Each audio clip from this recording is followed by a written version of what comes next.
Transfer of heat physics में भी हम मैं आगे नहीं पढ़ाऊंगा। आगे नहीं पढ़ाऊंगा क्या मतलब है, थोड़ा थोड़ा आगे चलाऊंगा काम, लेकिन मेजर फोकस किस पे होगा? कैरी पे। अगले आज का दिन, कल का दिन, परसों का दिन मेजर फोकस किस पे होगा? प्रेपरेशन पे। ठीक है। लास्ट जो टॉपिक पढ़ा है जिसके अंदर वर्कशीट भी किया उसके अंदर थर्मल फिजिक्स में थोड़ी सी और डिटेल्स पहले से बनी हुई मेरे पास नहीं पड़ी थी। जेन में भी नहीं था कि मैंने ये पहले सॉफ्ट कॉपी में बनाया हुआ है।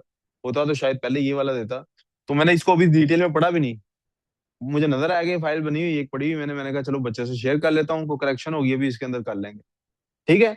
ये बेसिकली फिजिक्स का जो हमारा सिलेबस है वो कहता है कि जनाब ये आपको अब आता होना चाहिए कि फिजिक्स की ट्रांसफर कैसे होती है। ठीक है जी। मैं सर अभी आऊंगा, एक मिनट हौसला तो करेंगे, इसकी बैक साइड वाला ही इसके बाद होगा लाजमी। Thermal physics, it is a branch of physics that deals with the study of heat, we know that already. ऊपर रेड कलर के साथ कुछ लिखा हुआ है। Force of attraction between the particles is always electrical in nature. Particles के दरमियान जो फोर्स ऑफ अट्रैक्शन होती है वो इलेक्ट्रिकल होती है nature. The energy between the particles due to the electrical forces known as electrical potential energy. ये बात रेड से इसलिए लिखी हुई है कि हम अभी इस टॉपिक पे, इस सेक्शन पे जा ही नहीं रहे कि इलेक्ट्रिकल एनर्जी क्या होती है। सिर्फ एक हल्का सा हिंट दे रहे हैं कि भाई पार्टिकल्स के अंदर जो एनर्जी होती है वो पॉजिटिव और नेगेटिव चार्जेस के फ्लो की वजह से होती है। वो चार्जेस का कोई अमल दखल है, कोई ना कोई चार्जेस का अमल दखल है। कैसे है वो अमल दखल, थोड़ा सा हमने ओ लेवल आईजीसीएसई के सिलेबस में डिस्कस करना है, मैक्सिमम हम डिस्कस करते हैं उसके अंदर जाके ए लेवल में, केमिस्ट्री के अंदर। लेकिन जो बात फिजिक्स के नेक्स्ट सेक्शन इलेक्ट्रिकल फिजिक्स को पढ़ने के लिए जरूरी है उतनी की डिस्कशन हम यहाँ पे करेंगे। लेकिन इस वक्त हमारा वो टॉपिक नहीं, इस वक्त हमारा टॉपिक है थर्मल फिजिक्स। हीट बेटे एक फॉर्म ऑफ एनर्जी है that is associated with the particles in substance and solar radiations. Heat एक एनर्जी है पार्टिकल्स ऑफ सब्सटेंस के अंदर। और सोलर रेडिएशन क्यों लिखा हुआ है? क्योंकि इनिशियली हम लोग ये बिलीव करते हैं सारी एनर्जी निकली कहाँ से? सूरज से। जमीन भी सूरज का टुकड़ा थी, वगैरह वगैरह। Heat is the sum of all types of kinetic and potential energies of particles in a substance. यानी टोटल इंटरनल एनर्जी जो पार्टिकल्स की होती है वो हीट एनर्जी हम फिजिक्स की जुबान में उसको कहते हैं। फिर heat is the form of internal energy, it is absolute, it's absolute value can never be measured. हम इसकी जो एग्जैक्ट वैल्यू है मेजर नहीं कर सकते। हीट का चैप्टर शुरू करते ही आपको मैंने बताया था कि temperature is not the measure of how much heat energy your body has, it is the measure of how many capacity pockets have been filled. कितनी उसकी कैपेसिटी पॉकेट्स फिल हो गई कंपैरेटिवली, पानी के कंपैरिजन में कितना फर्क आ रहा है। Heat is we can only measure the amount of heat energy transfer. हम सिर्फ जो हीट एनर्जी ट्रांसफर हुई होती है उसको मेजर कर सकते हैं। इसलिए आप फॉर्मूला में भी देखते हैं H is equal to m c delta t या H is equal to m L. हम फॉर्मूलाज दो स्टडी करते हैं। H E is equal to m c delta t हम स्टडी करते हैं, या फिर H E is equal to अगर स्टेट चेंज हो रही हो तो एम एल हम स्टडी करते हैं। यहाँ तक problem. Methods of transfer of heat, तीनों मेथड्स हम पहले पढ़ चुके हैं, कंडक्शन, कन्वेक्शन और रेडिएशन। कंडक्शन सिर्फ सॉलिड्स के अंदर पॉसिबल है, और सॉलिड्स में भी ये किन में पॉसिबल है? मेटल्स में। किन में? मेजरली मेटल्स में। मैक्सिमम ये किस में पॉसिबल है? मेटल्स में। नॉन मेटल्स में ये ना होने के बराबर पॉसिबल है। It is a method of transfer of heat energy from one end of the solid to the other end without actual movement of particles but due to vibration of particles as shown in the diagram. Other particles, ठीक है। And we say energy has when one end of the solid is heated, its particles. पता नहीं क्या लिखा हुआ है, इसको raise कर देते हैं, करेक्शन कर लेते हैं सेंटेंस की। एनर्जी है when one end of the solid is heated, its particles absorb heat energy. जी जनाब, ये ऊपर वाले पार्ट की जरूरत नहीं है हमें, इसको काट देते हैं जी। When one end of a solid is heated, its particles absorb heat energy due to which their vibratory motion increases, and these vibrations are transferred from one particle to the other. To the other. जी जी, ले कर लें कर लें।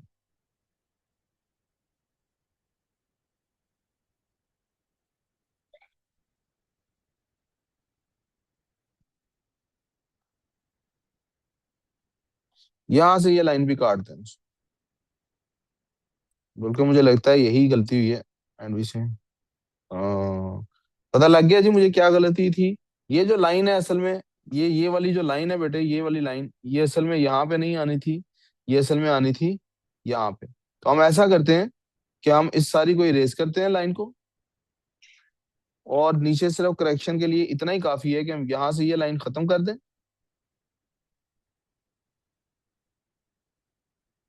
To the,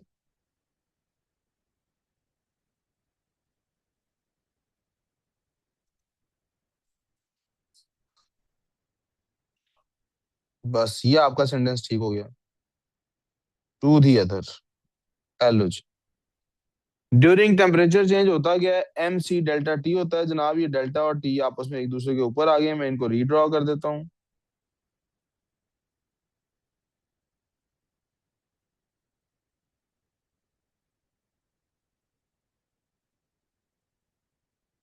और during state change, M L, ये L यहाँ पे बेटे स्मॉल होना चाहिए।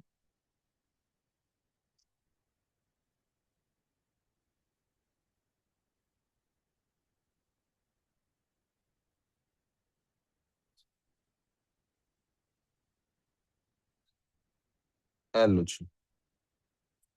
यहाँ तक कोई प्रॉब्लम हो तो प्लीज बताइए। This is conduction. Metals are good conductors of heat because of presence of free electrons which move from hotter region to the colder region. Non metals और प्लास्टिक ये बैड कंडक्टर्स हैं क्योंकि उनके यहाँ free electrons की absence होती है। यहाँ तक कोई कंफ्यूजन हो तो प्लीज बताइए।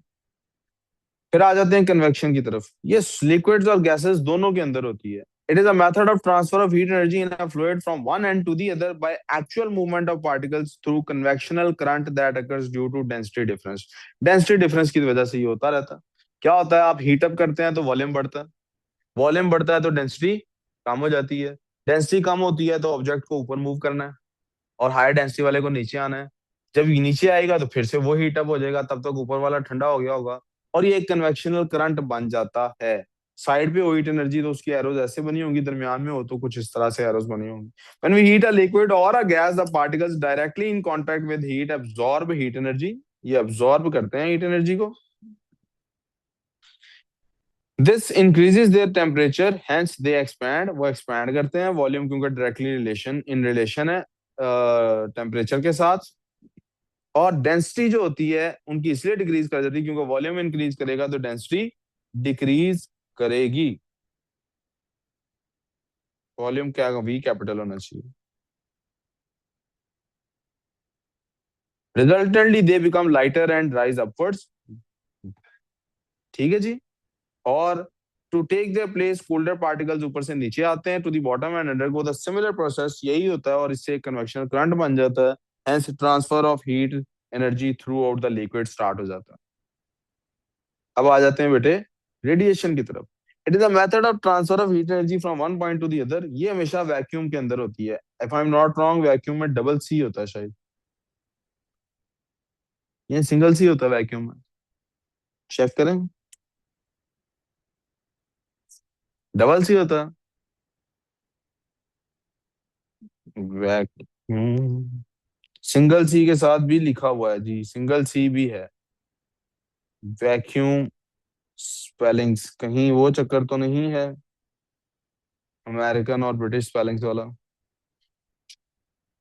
With one C and two U's, not vacuum with not vacuum, ये जनाब कहता जी नहीं ऐसा कोई चक्कर नहीं है। वैक्यूम के कौन से स्पेलिंग है, कहता G to use, one C to use होते हैं जी। चलो जी, यही सही स्पेलिंग है, जो हमने लिखे हैं वो गलत है, हमारी दिमाग खराब है। It is a method of transfer of heat energy from one point two the other without doing what. एक सेकंड के लिए आपको मुझे रोकना पड़ेगा।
चलें जी, I am back ji.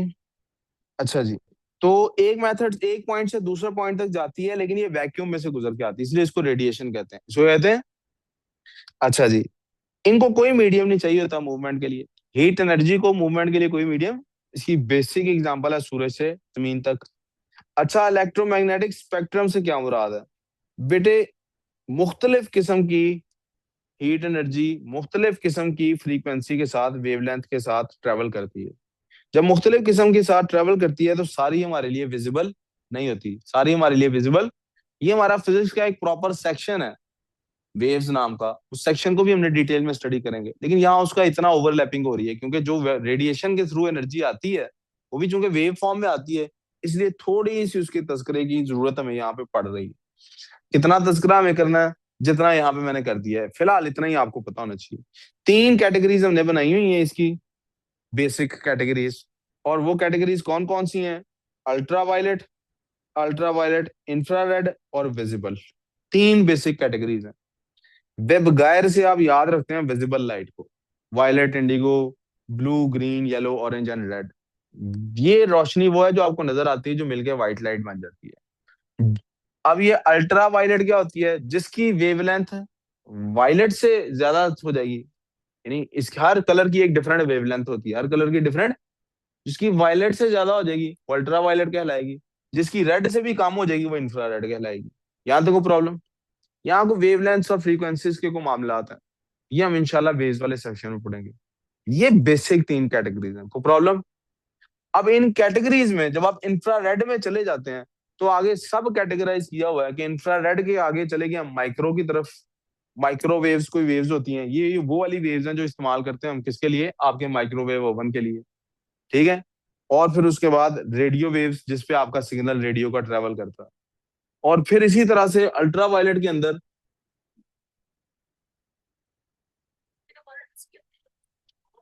Ultra violet के अंदर इसी तरह से एक्स रेज और गैमा रेज होती हैं। ये अल्ट्रा वायलेट है, इससे पीछे एक्स रेज है, उससे पीछे gamma raise.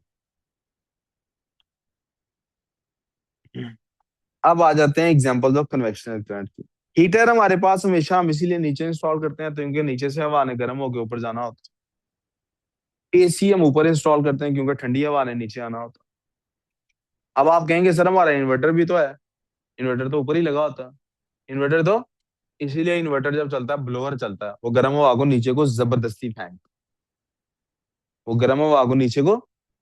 Number one, number two, इसीलिए इन्वर्टर का फायदा दूसरे हीटर से कम होता है। ठीक है। ठीक हो गया। आगे चलते हैं जी। द एयर इन कांटेक्ट जो हीटर में होती है वो राइज अप करती है। कोल्डर एयर ऊपर से फिर उसकी जगह लेने के लिए नीचे आती है, इससे एक कन्वेक्शनल करंट बन जाता है। कोल्डर एयर वाले में क्या होता है? आप एसी ब्लो करता है, कोल्डर एयर सिंक डाउन करती है, उसको जाके डिस्प्लेस करती है हॉटर एयर को, वो ऊपर जाती है और कन्वेक्शनल करंट डेवलप होता है। ये चीज हम देख सकते हैं कराची के पास।